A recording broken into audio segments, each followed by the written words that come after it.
แล้วเรื่องกินอยู่เป็นจังได๋ก็กิน ได้ แต่ ยัง มั ไม่ น กิ นั่ น นแหล้วอึดอยากคือเก่าแล้วเงินบ่มีเอากินเอาปัวหลายก็เงินบ่อยู่แล้วก็กินแต่มันขอน้ำมูน้ำกองแล้ว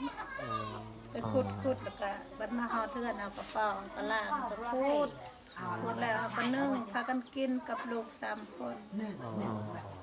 ได้ผสมอยู่บ่กับข้าวเหนียวหรือว่ากินแต่มัน มันแต่มันบ่มีข้าวเหนียวน้ำเงินบ่มีเฮ็ดจังได๋เนาะ โอ้ เงินแต่ปัวให้แม่หมดแล้วก็บ่จักสิซื้อข้าวน้ำ เด้ ข้า อ ว เด้อ กินมันแต่มัน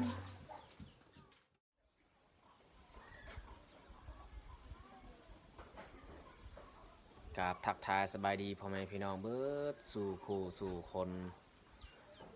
สำหรับวันนี้ข่อยก็ยังอยู่บ้านนี่แหละบ่ได้เข้าป่าหรือว่าเข้าให้ตอนนี้ก็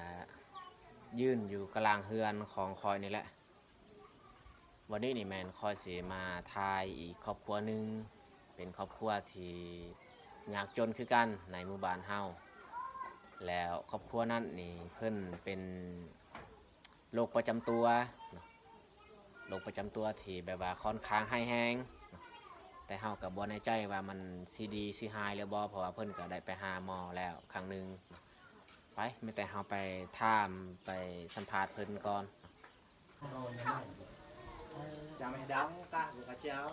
ตอนนี้ก็มาฮอดเถือนของเพิ่นแล้วเนาะ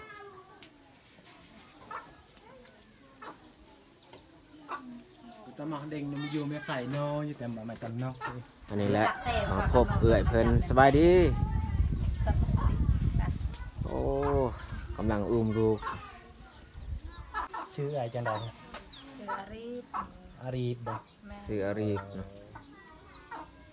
อ๋อได้ลูกจักคนละเอื้อย สาม 3คน แม่ ลูกกกได้อายุจักปีแล้ว 7 ปี อ๋อต้อง7ปี ลูกกก7 ปีผู้หญิงบ่ผู้ชาย ผู้หญิง ผู้หญิงหมดซองเนาะ มัด3 หมดสาม ผู้หญิงเด้อ เอา3คนน่ะบ่ เอา3คนเลยลูกผู้หญิง3คน อ๋อ แล้วเดี๋ยวนี้อันน้องน้อยนี่จักปีได้ก็บอกปีหนึง ปี5 เดือน ปี5เดือน ผู้ที่2 3 ปี อ๋อต้องครอบครัวของเอื้อยการดำรงชีวิตเป็นจังไดซุมื้อ เราไปหารับจ้างบ่มีแนวซื้อกินซื้อยากับอุทธวีอะไร อ่า ก็ปวดก็ทุกอย่างมาเก็บมาขาย แล้วก็อีกอย่างอยากถามเอื่อยอันพัวเอื่อยไปใช้ เรา ไปเฮ็ดเวียกบ่ ไปเฮ็ดเวียกอยู่ปากเซ่ อ่า อ๋ออยู่ปากเซ เพราะว่าพัวเอื่อยคนปากเซ่บ่ แม่น อ่าอ๋อ เพิ่นได้ส่งอยู่บ่เงินให้เอื้อย บ่ยังบ่ทันใด ยังทันได้เนาะ เลย เขาจ้างให้เพิ่นเดือนหนึงเท่าใด ได้มาแต่2 ล้าน 2 ล้าน ไป เนาะ เอา เดือน2 ล้านปลาย อ่า เอามาแต่เราปินเราปัวหมดแล้วเงินโตสุดก่อนปัวปล่อยหมด9 ล้าน เข้าล้านพุ่น เลยแนวอยากเข้าปีหนึงก็ได้แต่ไปกายมา7 ล้าน6ปีนี้ก็9 ล้านมั้ง อ๋อ เราไปปัวคอยไปจักไปหาหมาเป่าเด็กอะเอาลงมาล่วงอีกได้แพ้เท่าเขา โดย อ๋อ ปากเสามัดเงินพวกนั้น อ๋ออ๋อ สงสารนี่เลย เราไปหาลูกหายาให้ปิ่นให้ปัวให้เมียแล้วก็ไปจักสิเว่าเนาะใด อ๋อ ปิ่นปัวจนเมื่อยครับบ่ดีบ่เศร้าแล้วก็เราบอกค่อยเมื่อก่อน และก็อยากถามอาการเอื่อยทำอิฐมันเป็นแนวใด ทำอิฐมันเป็นเจ็บเอ็นเจ็บเส้นเบื้องซ้ายนี่แล้ว หลังจากตอนนั้นแหละค่ะเศร้าต้องเจ็บเอ็นเจ็บเส้นมันเจ็บมานมอีก มองนม เป็น เนาะ แม่น อ๋อ มันเป็นคือตุ่มพี อ๋อต่อ อ๋อ ปานนี้ยังลูกยังกินนมได้อยู่เนาะเบื้องหนึงเนาะมันเป็นเบื้องหนึงบ่ เบื้องหนึงเบื้องซ้าย อ๋อ อ๋อ อ๋อ แล้วเดี๋ยวนี้อันแค่ไหนหรือว่ายังคือเก่าบ่ ก็ยังนี่ก็ยังพี่อายจะหันไปหาอยู่กายาว่าสิมาปิดมาปัวอีก โอ้เป็นตายต้นเนาะ เอื้อยไปทั้งมอปากเสจักเทือแล้วเนี่ย ส ซองเพื่อหาเขากวดเบิ่งซื่อๆเขาก็บอกเมื่อนะเฮาบ่มีเงินถึง อ๋อ เงิน6 ล้านเขาก็มาแต่เขาว่าคันบ่มีเงินฮอด10 20ล้านกลับ อ๋อต่อ คันมีเงิน10 20ล้านนี่เขาสิเฮ็ดจังได๋ เขาว่าผ่าตัด โอ้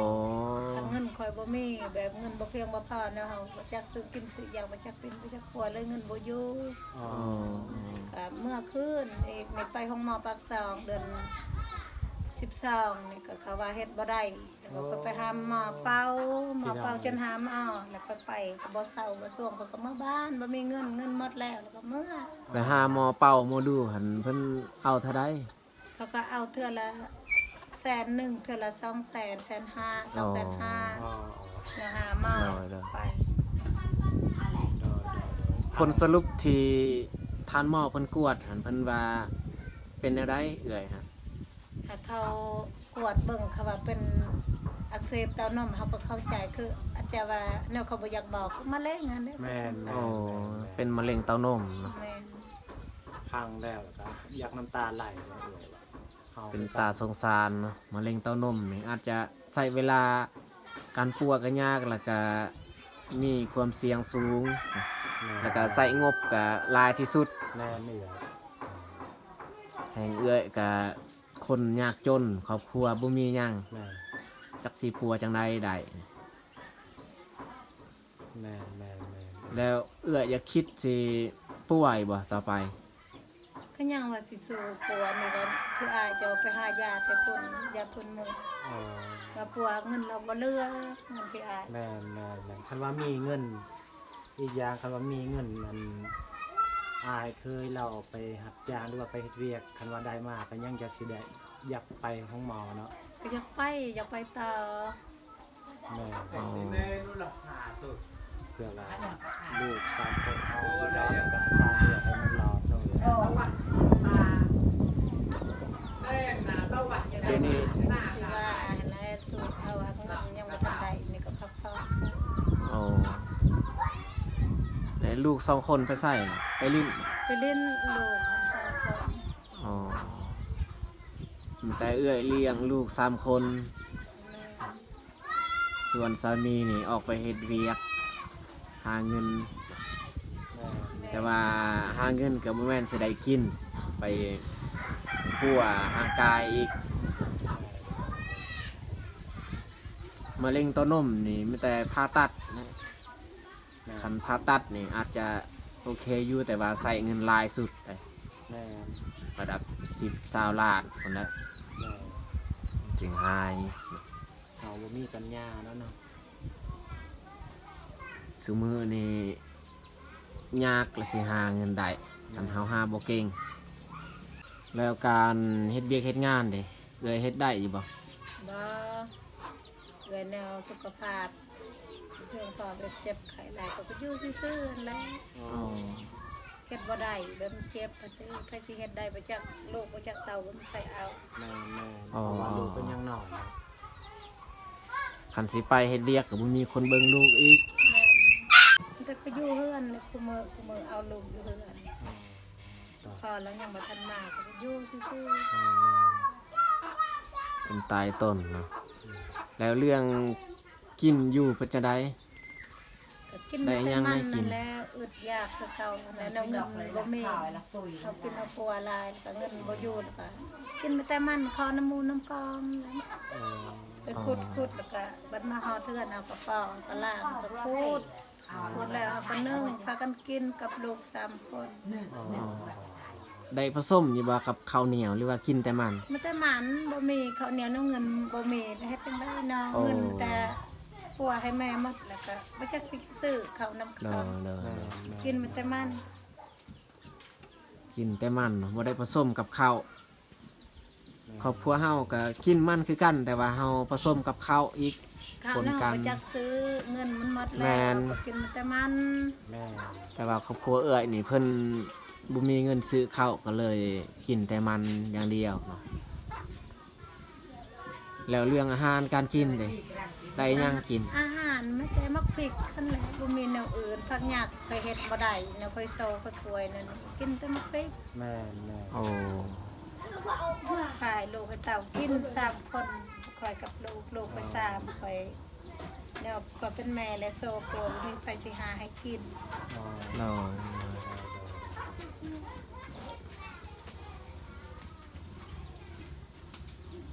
อยู่กับเศร้าคู่มือบ่มีอาหารเนาะ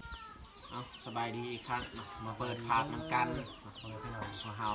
3-4 คนนั่งไก่เอื้อยอารีบเนาะ อารีชื่อลาว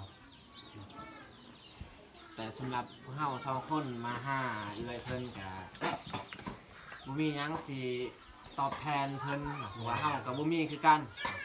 โดย มันก็สิมาทายมาอัปเดตอาการของเพิ่นให้อันพี่ๆได้เบิ่งได้ชมแล้วสำหรับน้ำใจของพวกเฮา2คนเนาะหรือว่าให้กำลังใจของพวกเฮา2คนก็มีแต่อันนี้แหละมีกับไทยเนาะมอบให้เอื้อยเพิ่นเฮามีซ้ำนี้ถ้าว่าเฮามีลายเฮาก็สิให้ลายเนาะเอาเอื้อยครับเอา ขอบใจใจ เพื่อเป็นกำลังจิตกำลังใจของพวกเรา คนชูลูกหลานบ่มีอาหารการกิน เป็นยามบ่เป็นยามเลย ทั้งได้ก็ไม่แต่เอื้อยสู้ๆและ สู้ไปนั่นแหละเอื่อย ถึงว่าเอื้อยสิเป็นแบบนี้ก็ตาม โดย สู้ส้นอันใดที่เอื้อยเฮ็ดได้ให้เฮ็ดอันใดที่ โดย เฮ็ดบ่ได้ก็ปะวางเนาะ โดย เพราะว่าการเจ็บการเป็นก็บ่แม่นมีแต่เอื้อยคนเดียว แม่ คันสิเว้าทั่วโลกก็มีหลายคนแต่ว่าเขาก็ยังสู้บางคนก็อันหายได้ก็มีโอกาสถ้าว่าเฮาเจ็บมากเฮาคิดแต่เรื่องตัวเองแบบลักษณะเฮาตัดอนาคตว่าตัวเองไปบ่รอดอาจจะเจ็บตื้มก็มี แต่ว่าถ้าเฮาเจ็บแต่ว่าเฮามีกำลังใจแบบสู้ต่อไปมีกำลังอกกำลังใจจากครอบครัวก็อาจจะหายดีก็มีโอกาสก็ได้ก็ขอให้เอื้อยสู้ สู้ๆด้วยเด้อเอื่อย เด้อ จะได้ก็ให้เอื่อยสู้เพื่อชีวิตดู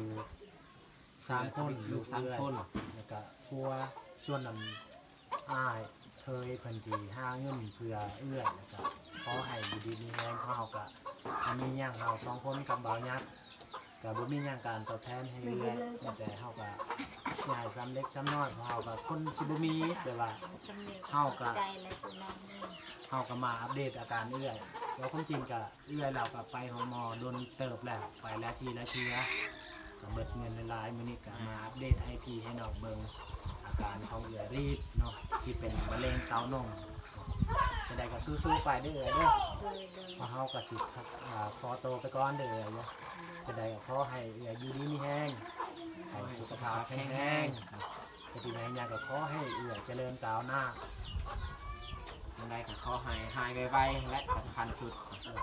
เอาคอนซิล่าเอื้อยก่อน ไปก่อน กลับ บ่ ก่อน ขอบใจเด้อเด้อที่